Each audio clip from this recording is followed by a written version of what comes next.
ကိုတန်မိုးမထားဘူးဆိုတာတိတိရဲ့နဲ့ဘာဖြစ်လို့အဲ့ဒီပတ်ဝန်းကျင်မှာဆက်ပြီးနေထိုင်မိတယ်လဲ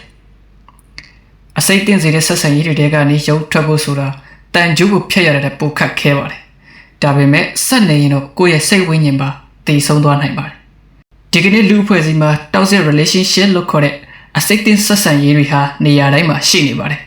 အချစ်ရေးတငယ်ချင်းလုပ်ငန်းခွင်နေရာတိုင်းမှာဖြစ်နိုင်ပါတယ်ကိုယ့်ရဲ့စွမ်းရည်တွေကိုစုပ်ယူသွားပြီးကိုယ့်ကိုယုံကြည်မှုပျောက်ဆုံးသွားအောင်လုပ်တဲ့သူတွေရှိပါတယ်ဒီလိုလူတွေစီကနေဘယ်လိုယုံထွက်ကြမလဲပထမဆုံးနားလည်ထားရမယ့်အချက်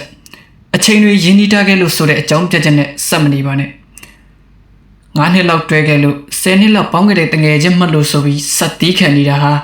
လမ်းမကြီးပေါ်မှာအဝေးကြီးရှောက်ခဲ့မိလို့ဆက်လျှောက်နေမယ်ဆိုတာနဲ့အတူတူပဲဖြစ်ပါတယ်မားနေမှန်းသိတဲ့အချိန်မှာချက်ချင်းရပ်တန့်လိုက်တာဟာအကောင်းဆုံးရွေးချယ်မှုဖြစ်ပါတယ်ဒုတိယချက်တန်ဖိုးမသိတဲ့သူကိုရှင်းပြဖို့အချိန်မဖြုံးပါနဲ့ကိုယ့်ကိုနားမလည်ခြင်းအောင်စောင့်နေတဲ့သူကိုဘယ်လောက်ပဲရှင်းပြအလကားပဲဖြစ်နေမှာပါအဲ့ဒီအစားခိုင်မာတဲ့စီးမြင့်တွေတတ်မှတ်ပါ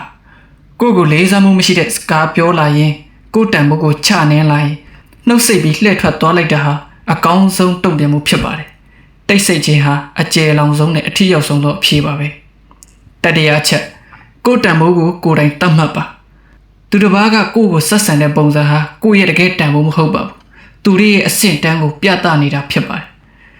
ရွှေတုံးတုံးဟာရှော့နေကြသွားလို့ရွှေရဲ့တန်ဖိုးရောမသွားပါဘူး